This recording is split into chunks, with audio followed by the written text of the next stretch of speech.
Bom dia, que Deus abençoe a todos. Mais um dia que Deus nos proporcionou.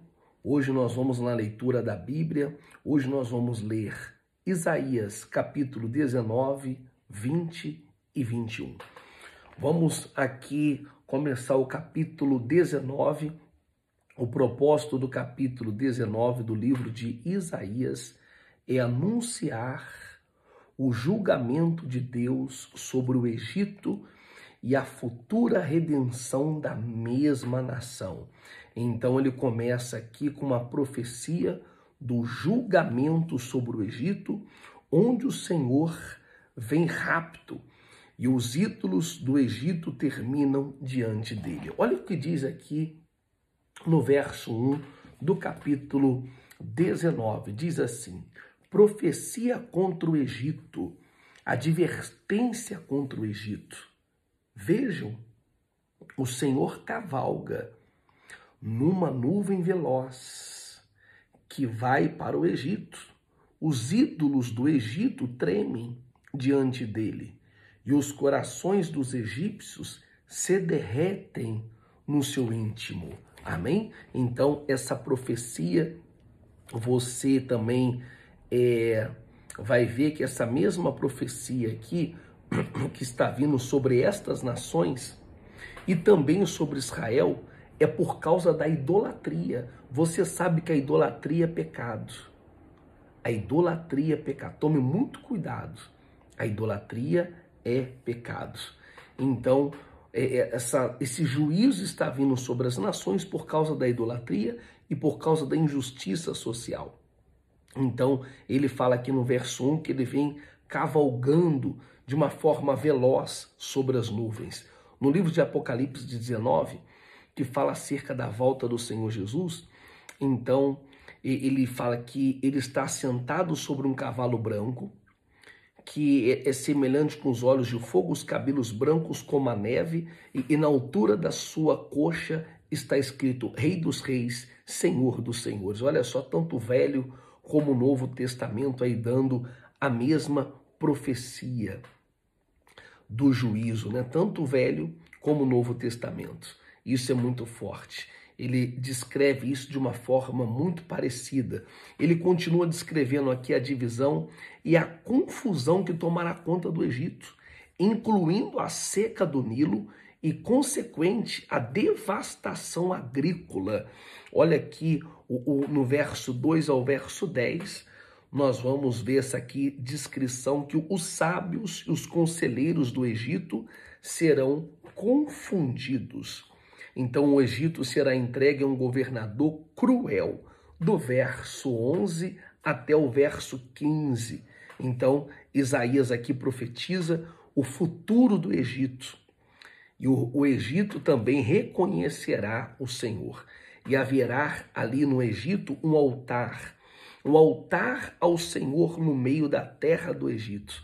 Ou seja, os ídolos vão sair e Deus vai ser adorado naquela nação para honra e glória do nosso Deus. Amém? O capítulo 19, ele termina com a visão de unidade. Eles vão se unir, o Egito, a Síria e Israel. E esses três países serão abençoados pelo Senhor. No verso 23 ao verso 25, essa profecia é muito forte. Ele diz assim, do verso 23 ao verso 25 do capítulo 19. Diz assim: naquele dia haverá uma estrada do Egito para a Síria, e os assírios irão para o Egito, e os egípcios para a Síria, e os egípcios e os assírios cultuarão juntos. Naquele dia Israel será um mediador entre o Egito e a Síria, uma bênção na terra. O Senhor dos exércitos os abençoará, dizendo: bendito seja o Egito, meu povo, a Síria, obra das minhas mãos, e Israel, minha herança. Amém? Que coisa, que profecia extraordinária, que profecia forte. Vamos para o capítulo 20 E daqui a pouco nós vamos terminar o livro aqui de Isaías, hein? Estou focado num só propósito. O capítulo 20, o propósito aqui é advertir sobre a conquista do Egito e da Etiópia, sobre a Síria e o impacto disso sobre o Judá.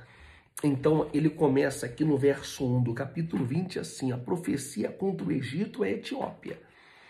No ano em que o general enviado a Sargão, rei da Síria, atacou Asdod e a conquistou. Nessa mesma ocasião, o Senhor falou no meio de Isaías, filho de Amós, e disse: tira o pano de saco do corpo e as sandálias dos pés. Ele obedeceu e passou a andar nu e descalço. Então, e aqui nu e descalço, então disse o Senhor: assim como meu servo Isaías andou nu e descalço durante 3 anos, como sinal de advertência contra o Egito e contra a Etiópia. Então aqui diz as Escrituras Sagradas que o profeta Isaías, muito forte, ele andou nu durante 3 anos.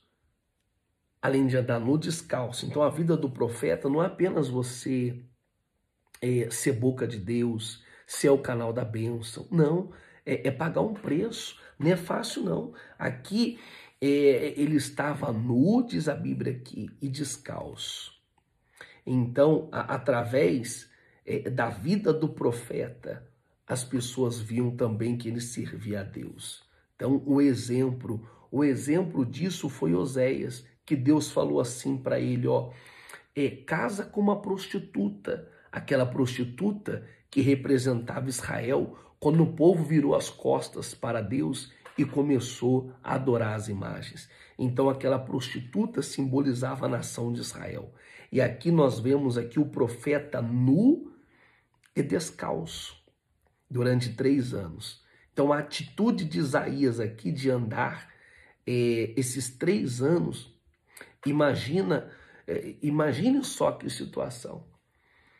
Esse profeta andando nu e descalço durante 3 anos. O que as pessoas deveriam falar? Pô, esse cara tá louco, esse cara tá perturbado. Então não é fácil. A vida do profeta, do homem de Deus, não é fácil. Mas ele estava dando aqui um aviso para ajudar. Para ajudar a não confiar no Egito e nem na Etiópia. Então, como proteção contra a Síria, ele incluiu aqui a advertência que a esperança de Judá será envergonhada ao ver a derrota do Egito e da Etiópia. Então, é muito forte o que nós estamos lendo aqui, essa profecia.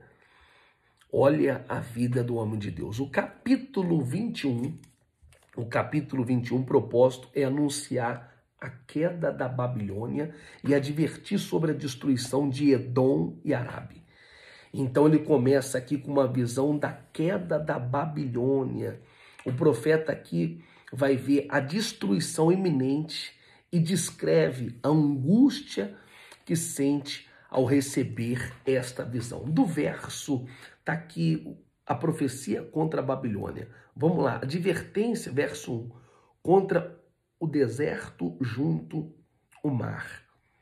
Como um vendaval, um redemoinhos, que varre todo o Neguebe. Um invasor vem do deserto, de uma terra pavorosa. Eu tive uma visão terrível, o traidor fora traído e o saqueador saqueado. Ele vai à luta, media, fecha o cerco, porque põe o fim a todo gemido que ela provocou. Diante disso, fiquei tomado de angústia. Olha, quando ele viu aquela profecia, aquela visão, ele ficou tomado de angústia. Tive dores, como a de uma mulher de um trabalho de parto. Estou tão transtornado que não posso ouvir. E tão atônico que não posso ouvir. Ele ficou atônico, ele ficou triste, ele ficou angustiado, que tudo aquilo ia ser destruído. Então aqui o verso 9, gostaria de ler para vocês também essa visão, né? O peso desta visão que o profeta vai receber. Então, o capítulo vai incluir aqui essa famosa declaração. Olha o que diz aqui o verso 9 do capítulo 22. E viram que a cidade de Davi tinha muitas brechas em seus muros. Vocês armazenaram água no açude inferior. Não, desculpa, eu estou lendo aqui. Aqui, ó, tá aqui, ó. Tô lendo o 22, é o 9. Veja, ali vem um homem num carro com uma parelha de cavalos. E ele disse: caiu a Babilônia, caiu. Todas as imagens do céu, dos seus deuses, estão despedaçadas no chão.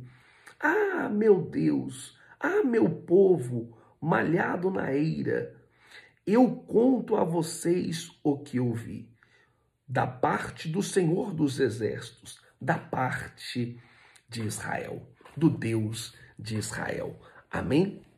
Então aqui, Edom, quando nós lemos aqui esse verso 9, quando caiu a Babilônia, essa imagem aqui, Isaías se volta para Edom, usando a imagem, ele vigia, ele está aqui perguntando quanto tempo resta até amanhecer. O verso 11 ao verso 12, e finalmente aí a profecia contra Arate. Olha só o que diz aqui o verso 11, a profecia contra eles. Agora eu vou ler certo, 21. Profecia contra Edom, advertência contra Duma. Gente, disser, me pergunta, guarda, quanto ainda falta para acabar a noite? Forte. Para acabar a noite? Guarda, quanto falta para acabar a noite? Perguntou de novo. Guarda, responde. Logo chega o dia, mas a noite também vem. Se vocês quiserem perguntar de novo, volte e pergunte. Então, ele continua, profecia contra a Arábia. Então, advertência contra a Arábia. Vocês, caravanas de dedanitas, que acampam nos bosques da Arábia. Então, aqui ele vai profetizar contra Edom, contra a Arábia. Então, aqui ele está prevendo que os habitantes serão forçados a fugir do seu lar. O verso-chave é o verso número 9, que nós acabamos de ler. Então, todas as nações aqui poderosas, como a Babilônia, está sujeito ao julgamento de Deus. Todas as nações, todos os seres humanos está debaixo do juízo de Deus. Então, ele exerce aqui o juízo de Deus é um juízo certo e correto. Então aqui a queda da Babilônia vai servir como um lembrete que o mal não pode prevalecer. O mal nunca prevaleceu e não vai prevalecer. Pode escrever aí, escreva aí, o mal não vai prevalecer e que a justiça de Deus vai triunfar. Amém? O mal não triunfou. Então, a palavra final vem de Deus, o juízo vem de Deus e tudo está no controle de Deus. Então, tudo que Isaías profetizou contra a Arábia, contra Edom, contra a Babilônia que caiu, a profecia se cumpriu e o mal não vai poder prevalecer. E terminamos mais 3 capítulos aqui. Eu quero desejar que nesta quinta-feira, não sei se você já está no metrô, no ônibus, tomando um cafezinho, sentado na mesa, mas eu declaro que esta quinta-feira vai ser uma quinta-feira de bênçãos. E hoje, em caráter especial, nós vamos realizar a nossa célula, o dia do mais um. E você é meu convidado, todo especial. Às 8 horas, a nossa célula, conectados, nós vamos estar juntos ali, discipulando, crescendo espiritualmente, adorando a Deus e levando a palavra de Deus. Tá certo? Deus abençoe a sua vida, um beijo no seu coração e até mais.